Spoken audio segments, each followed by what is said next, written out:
Judani madoda nibe thumandwandwa yizelani bafazi niziyeke intombi isigwaba ngoba kuba ngakathi camakho livumile.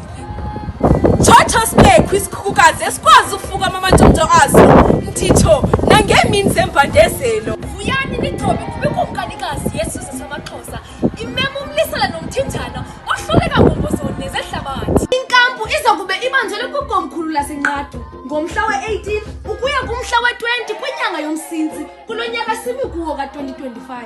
Baqha ukujinga abantwana bedlala kwikomkhulu laseNqadu. Galeleka mhla we-19 kweyomSintsi apho umsitho omkhulu uzawube ubanjelwe khona. Kuzokhanya kubonakala ukuphuma kwekhwezi. Kuba intombi encancisa isizwe samaXhosa imemeza ibuyambo ize nenguqu.